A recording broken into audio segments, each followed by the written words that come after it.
you, Mr Deputy Speaker. I'm very pleased to be here supporting this piece of legislation because it does really help local government get back on track. As Mr Deputy Speaker, you'd be well aware that the cuts to the FAGS grants, the financial assistance to government grants by the Commonwealth has cost local government in Western Australia $147 million. So that is a very, very substantial figure for many of our local governments. And indeed, many of our local governments rely, and we've even got some local governments that rely on these FAGS grants for more than 50% of their income. We certainly have a whole host that rely on the FAGS grants for in excess of 25%. In excess of 25% of their grants. We've got councils such as Halls Creek, Carnarvon, Manjimup, Derby West, Kimberley, really have had the rug cut from under them by the level of these cuts, and there is no doubt that there have had to be some pretty severe pruning done and unemployment generated as a result of these cuts. And this has particularly had a major impact throughout rural Western Australia, where we have many small communities for whom the local government constitutes a major employer. And if I could perhaps just, we had the CEO of the Shire of Wagen write to us saying a decision like what has occurred will either increase shire rates and charges or reduce the services to communities. It will also have a long-term impact on programs that local government often undertake from these funds for their communities. Local government use many outside contractors to undertake works and services, and regrettably, these companies do not freeze their prices for 3 years. Councils will be expected to pay the increased costs that are required to undertake works.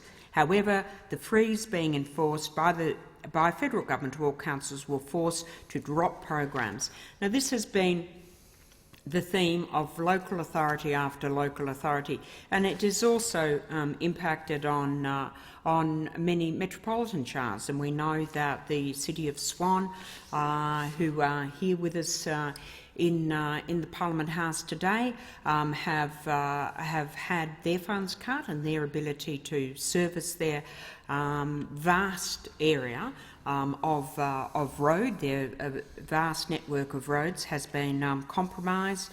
The City of Bayswater says that these cuts have put them under great pressure as they struggle to meet the needs of a growing and ageing population, and this is a blow for local communities. So we were very mindful of the impact that these cuts were having on local governments across Western Australia, and that was a major motivator for us to come to a compromise agreement with the government on the indexation of fuel excise.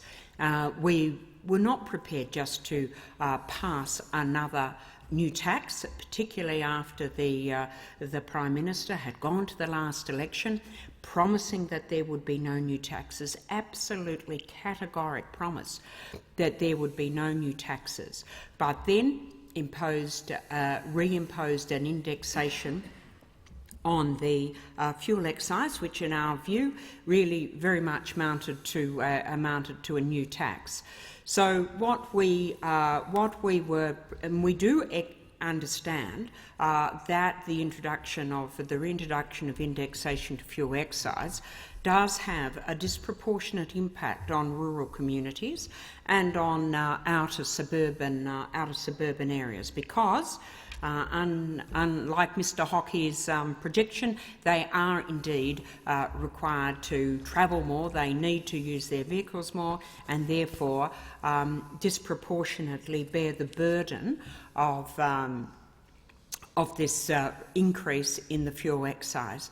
So what we thought is, by ensuring that we hypothecate part of this for the Roads to Recovery, to ensure that regional communities right across Australia, throughout Western Australia, would actually receive a share of this money was a way indeed of ensuring that we were able to balance up the disproportionate impact that this has had, that these cuts have had on people from outer metropolitan areas and in regional areas. So we saw this as a great win, and a way in which we could start moving forward on this matter. And I'm very pleased to see that the Australian Local Government Association, as the member for Grayndler has said, has come out very clearly in support of this, and come out very clearly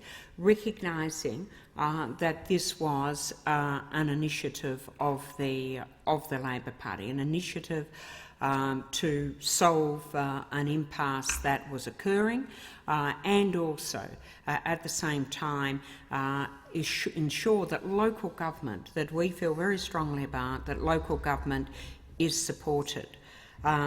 We strongly believe that we need to have a strong and direct relationship with local government, not a relationship that is mediated by state government, and for that reason we strongly support the recognition, the constitutional recognition of local government, particularly in relation to our financial capacity to deliver to local government. And I do note that we allegedly had somewhat of a bipartisan, supposedly a bipartisan position on this before the last election, although we did see many members of the then opposition, now government, systematically white-ant what was a bipartisan view. But let's hope that once again that we can build that bipartisan ship in relation to the financial recognition of the constitutional recognition of local government.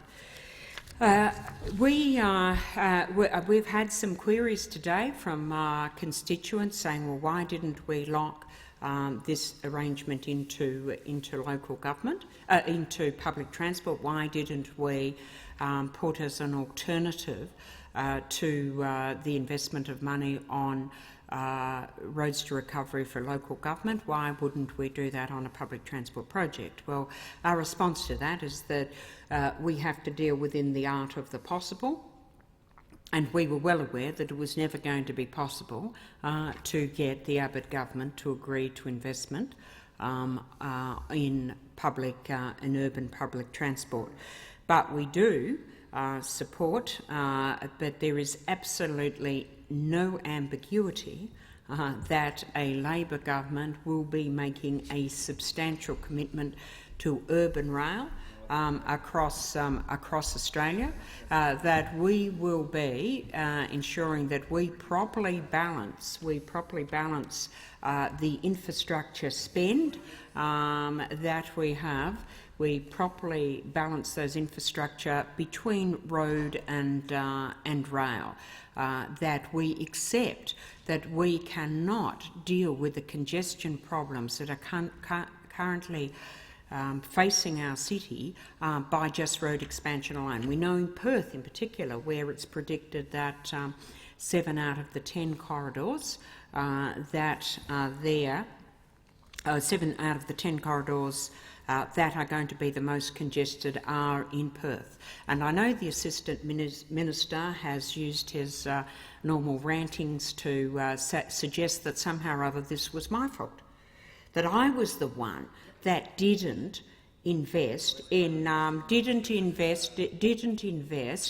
public transport and didn't invest in roads. Now, it's a truly extraordinary. No, well, okay, I'll just address this because, no, I mean, you did actually ask me, and I am happy to ask. It is absolutely true that we did not believe that Roe Highway should be built. We did not believe that Roe Highway should be built. In fact, we were determined that this was a massive waste of infrastructure funds, and that the Fremantle Container Port did need to be moved to an outer harbour. And indeed, we did a comprehensive freight network review, a very public process that involved all government agencies, that involved industry, that involved industry, that involved communities, that involved anyone that had an interest, that was any stakeholder in this process. And we made a determination that the planning required us to build a new container terminal down in Cockburn Sound. For the past 8 years, the Barnett government has sat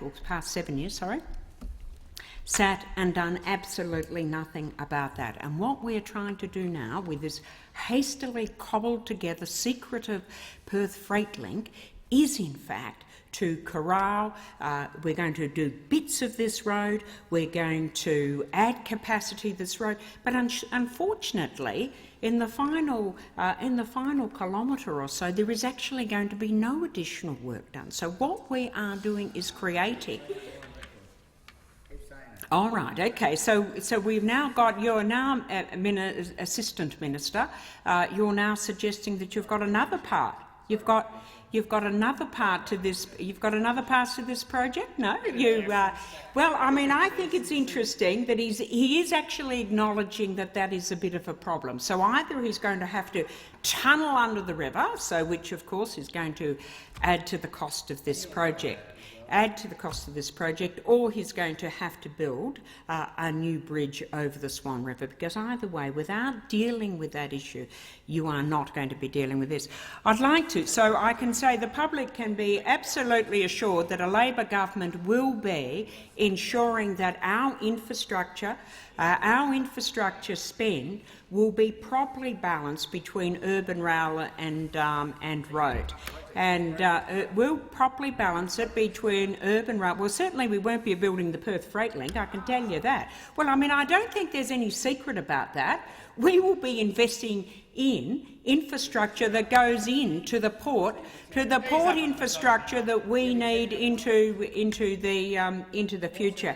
But I do want to make one other comment, and that is about, I think that we need to look about the future of this is fuel excise as being the basic funder of a lot of our road projects. I think over the next 5 to 10 years we are going to see, as we see a move to more and more hybrid vehicles, more and more electric vehicles, that the funding model that is based on the fuel excise is going to become more problematic. So I think that we really do have to do some long-term thinking about how we ensure that we actually have a proper finance base for funding the road and the public transport infrastructure that we'll need, as I think some very, very disruptive technology is going to emerge. We probably won't see this in any numbers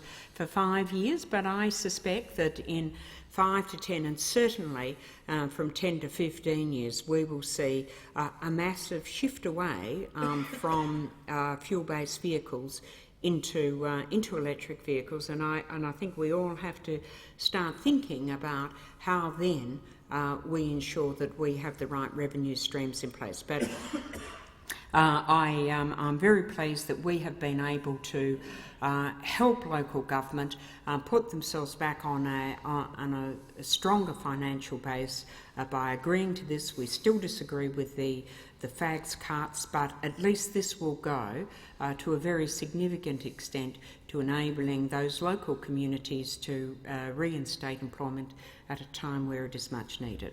Thank you.